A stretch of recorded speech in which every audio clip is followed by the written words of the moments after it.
로버트 프로스트의 시 가운데 쓰러져 있다라는 제목의 시가 있어요. 화면 한번 보시기 바랍니다. 네, 화면에 시 한번 띄워주시면 됩니다. 네. 비가 바람에게 말했습니다. 너는 밀어붙여, 나는 퍼부을 테니. 그래서 그들은 화단을 강타했고 꽃들은 정말 무릎을 꿇었습니다. 그리고 쓰러져 있었습니다. 죽지는 않은 채. 나는 그 꽃들이 어떻게 느꼈는지 압니다. 여러분, 비바람이 몰아칠 때면요, 꽃들은 죽은 듯이 쓰러져 있습니다. 그런데 진짜 죽은 건 아니에요. 그죠? 다시 햇빛이 떠오르면 그렇게 쓰러져 있던 꽃들이 누워있던 그 자리에서 몸을 추스르고 벌떡 일어나게 됩니다. 그리고 예전보다 더 충만한 활력을 가진 모습으로 비를 머금었으니까, 그렇기 때문에 오히려 더 싱그러운 모습으로 자신의 모습을 뽐내고 또 향기를 발하게 됩니다. 우리도 인생을 살아가다 보면 이 꽃들처럼 불어오는 이 세찬 비바람에 넘어질 때가 있습니다. 그죠? 그런 때가 있죠.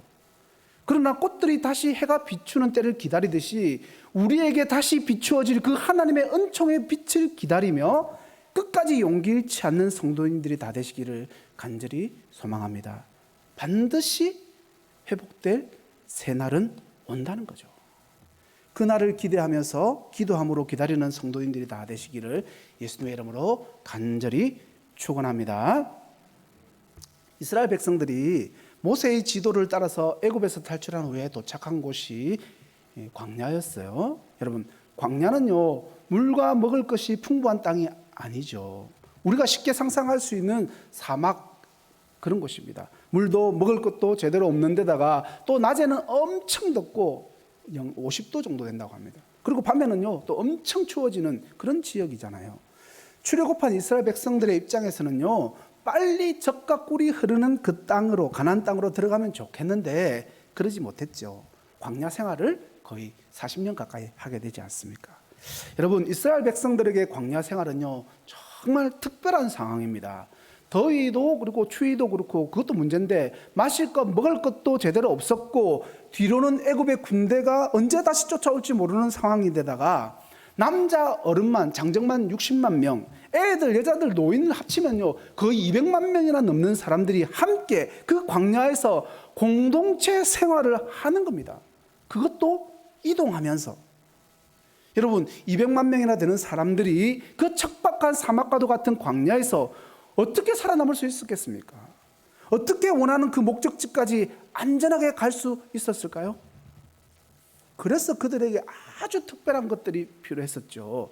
그 중에 하나가 바로 오늘 우리가 읽은 구름기둥과 불기둥입니다.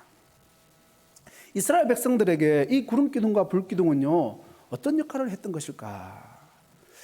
무엇보다도 먼저 이 구름기둥과 불기둥은요, 하나님이 이스라엘 백성들 중에 임재하여 계신다는 그 강력한 표식이었다는 겁니다. 신명기서 1장 33절에 보면 이렇게 이야기합니다. 그는 너희보다 먼저 그 길을 가시며 장막 칠 곳을 찾으시고 밤에는 불로 낮에는 구름으로 너희가 갈 길을 지시하신 자이시니라.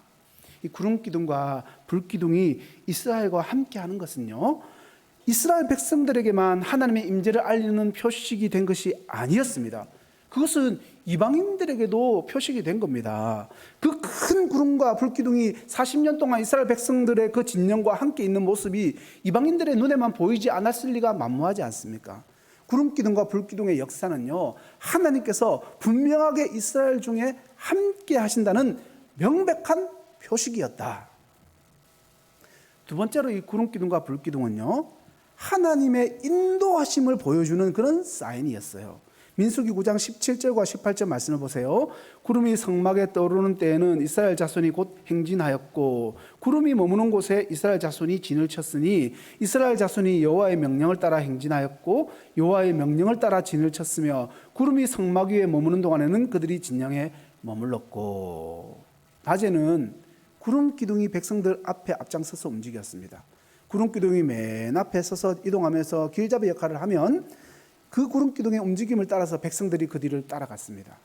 이스라엘 백성들은요, 그저 구름 기둥만 바라보면서 걸어가기만 하면 알아서 광야길을 지날 수가 있었던 거죠. 9장 21절과 22절 말씀도 보세요.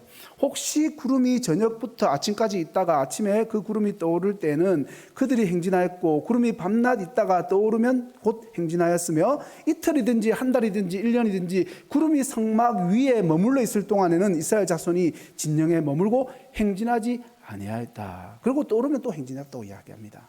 여러분, 이 말씀을 보면 구름 기둥이 이끄는 대로 이스라엘 백성들이 움직였고, 만약에 하루 동안 구름 기둥이 움직이지 않으면 백성들도 그 자리에서 하루 동안 머물러 있었고, 한 달 동안 혹은 1년 동안 움직이지 않으면 그 기간만큼 이스라엘 백성들도 움직이지 않고 그 자리에서 진을 치고 생활을 했다고 나와 있죠.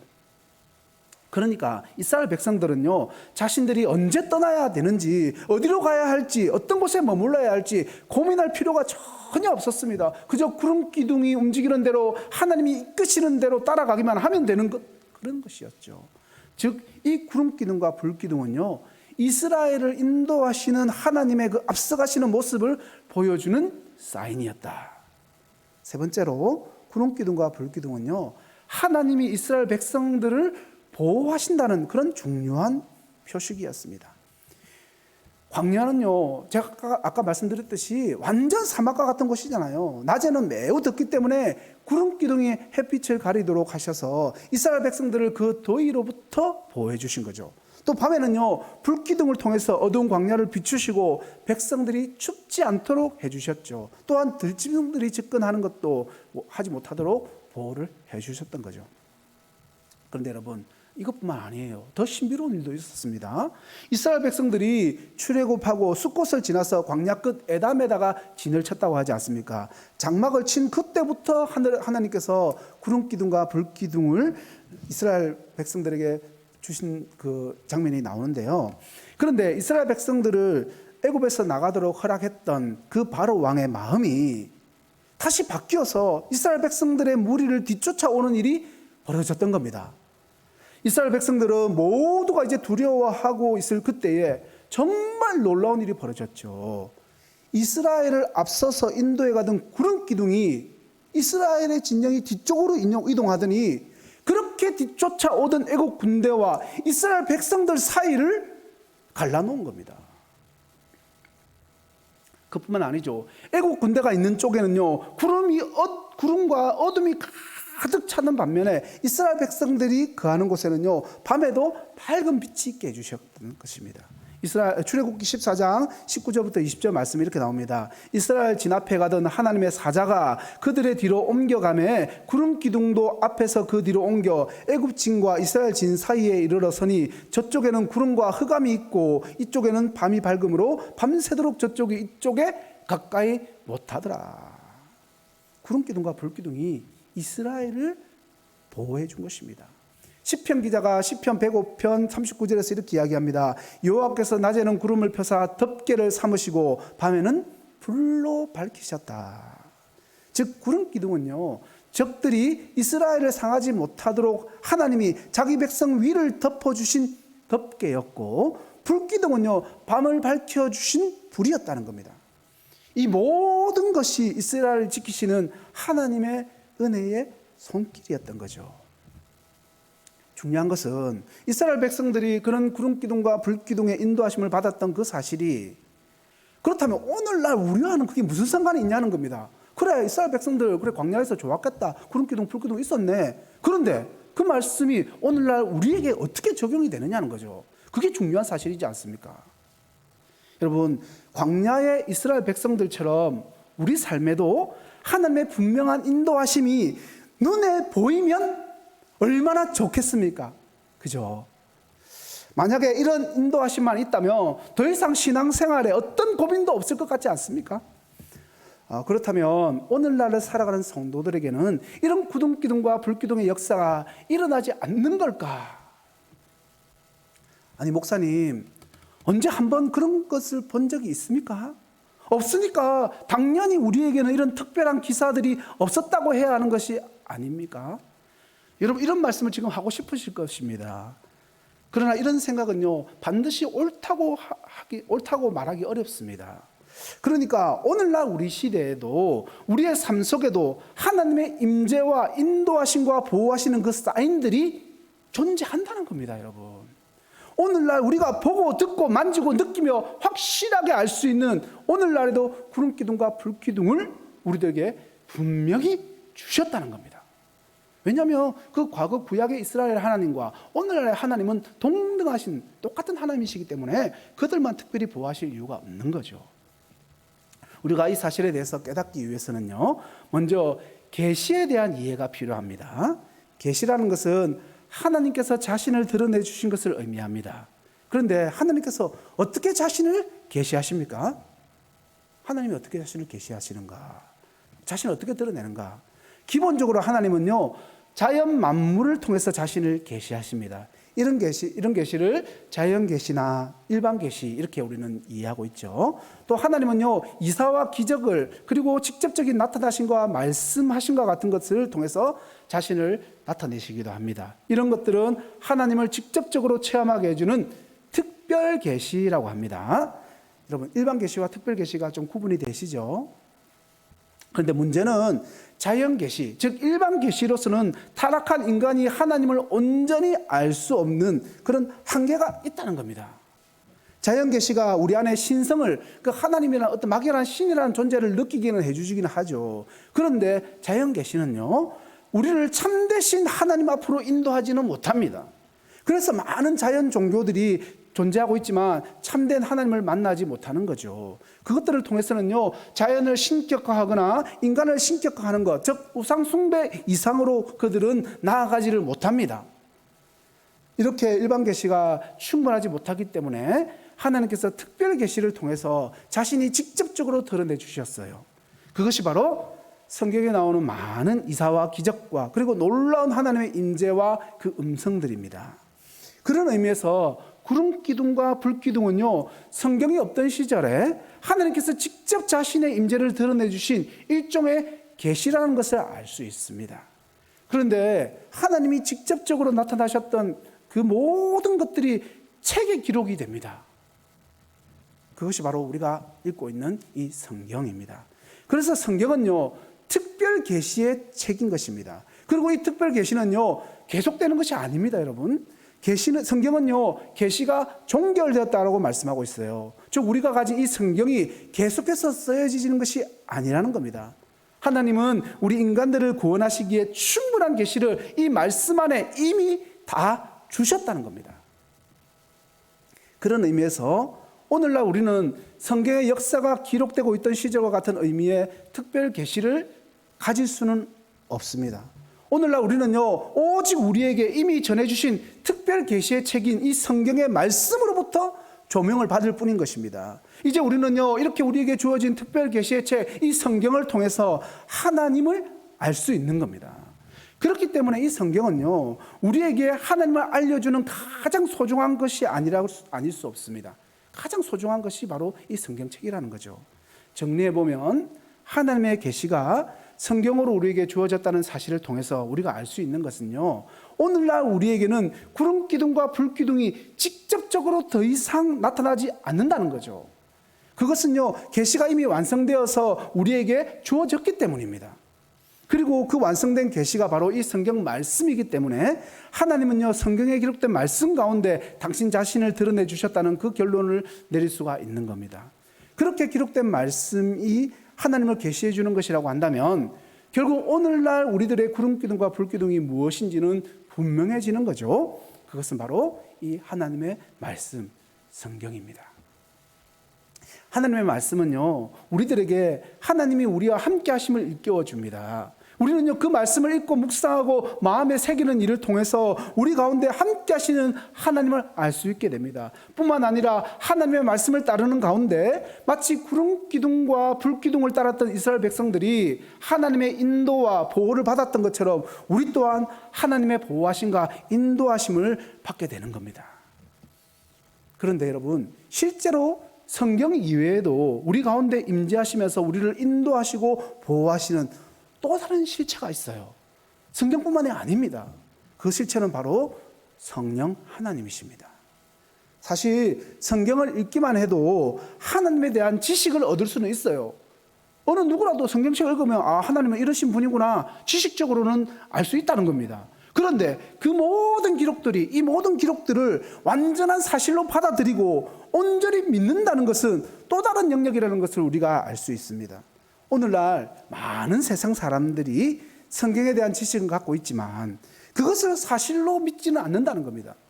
지식을 아는 모두가 그것을 사실로 믿지는 않는다. 그럴 때 바로 성령의 역사하심이 필요한 겁니다. 성령께서는요, 우리 안에 이 계시를 깨닫게 해주십니다. 로이드 존스 목사님이 이렇게 말씀하셨어요. 우리는 성령과 말씀을 절대 분리하지 않아야 합니다. 성령은 말씀을 통하여 우리에게 말씀하십니다. 사도 바울도 고린도 교회에 보내는 첫 번째 편지에서 이렇게 말씀하죠. 오직 하나님의 성령으로 이것을 우리에게 보이셨으니. 성령께서 하나님에 관한 모든 것을 신자들에게, 성도들에게 보여주셨다는 것입니다. 즉 우리가 하나님에 대해서 알고 믿고 믿을 수 있는 것은요, 우리가 노력했고 우리가 마음을 먹었기 때문이 아니라 바로 말씀에 계시된 모든 것을 성령께서 일깨워 주셨기 때문이라는 사실을 여러분 믿으시기 바랍니다. 자, 그렇다면 오늘날 성도된 저와 여러분은 어떤 삶을 살아가야 하는 것일까? 그래, 우리에게 주신 계시의 말씀, 성경책도 있고 성령 하나님도 있다는 걸 알겠다. 그러면 오늘은 우리는 어떤 삶을 살아가야 되는 것일까? 먼저 우리는요, 이 성경 말씀과 성령 하나님의 인도하심을 따라야 합니다. 이스라엘 백성들은요, 구름 기둥과 불 기둥의 인도하심을 철저히 따라야 했습니다. 그것은요, 하나님의 명령이었죠. 그들이 가야 할 때와 머물러야 할 때를 지시해주는 사인이었죠. 이것은요, 오늘날 성도들에게도 동일하게 적용이 된다는 겁니다. 성도는 오직 성경 말씀과 성령 하나님이 인도하시는 데까지 가고 멈추는 데서 멈출 줄 알아야 합니다. 자기 마음대로 행동해서는 안 된다는 거죠. 문제는 이런 분명한 인도하심의 사인이 나타나도 분명히 성경 말씀으로 기록되어 있는데도 쉽게 멈추거나 또 가려고 하지 않는다는 겁니다. 왜냐하면 우리 안에 여전히 남아있는 죄의 흔적들, 그 흔적들을 따르고 또 자신들이 살고 싶은 대로 사는 것을 가장 중요하게 생각하고 있기 때문입니다.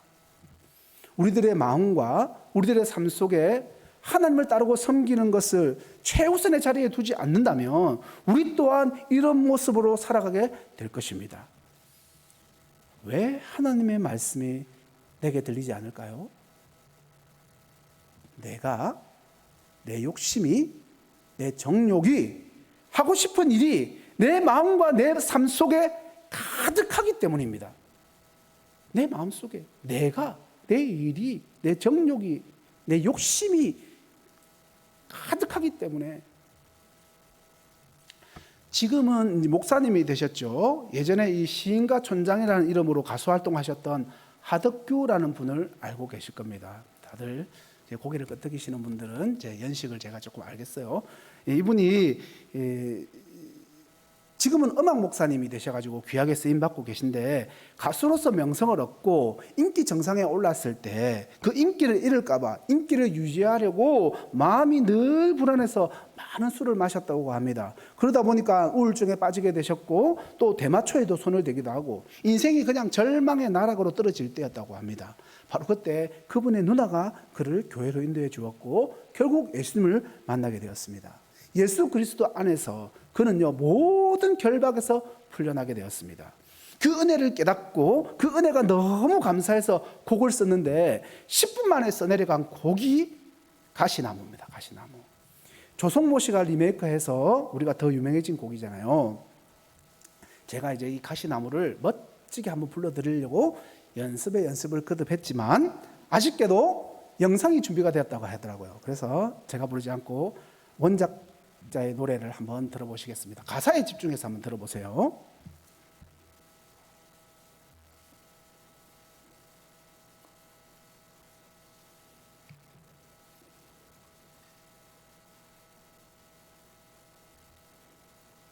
네, 은혜가 너무 충만하셔가지고 지금 영어로 들으셔야 됩니다.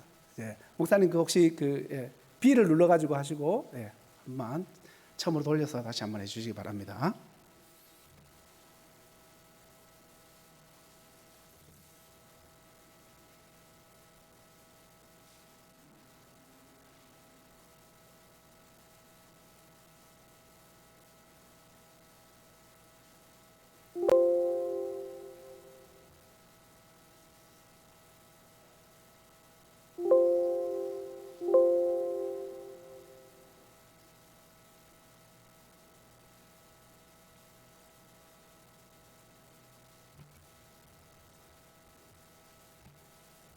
중요한 것은 이 가사기 때문에 가사를 보셔도 됩니다. 제가 불러드려야 될 분위기인데 참겠습니다.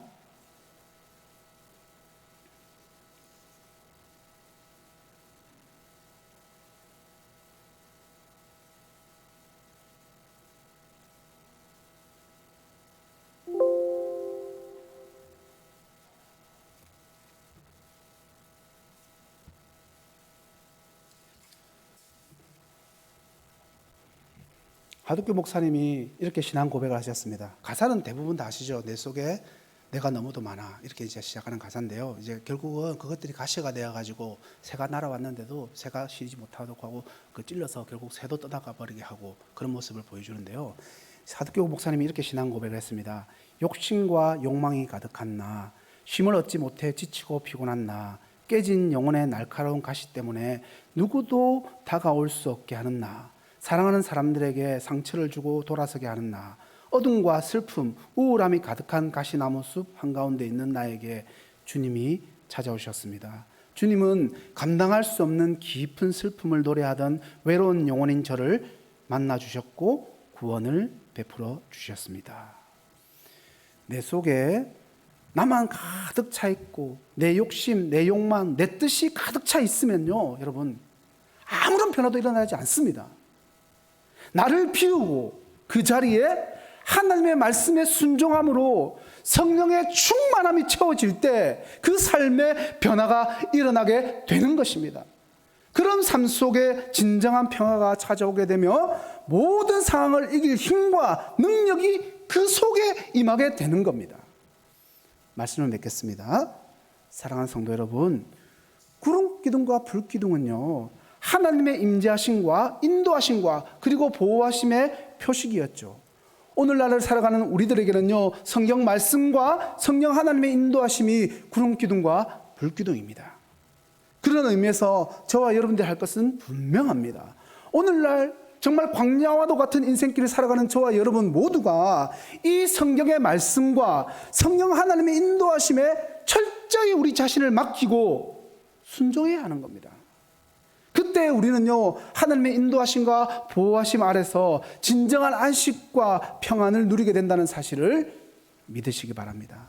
그 믿음으로 새 하늘과 새 땅으로 들어가는 그날까지 강야와도 같은 인생길, 하나님의 온전하신 인도하심과 보호하심을 받고 하나님과 동행하는 기쁨을 누리는 성도님들이 다 되시기를 예수님의 이름으로 간절히 축원합니다. 기도하겠습니다. 우리의 힘과 능력이 되시는 하나님 아버지, 오늘도 함께 예배하며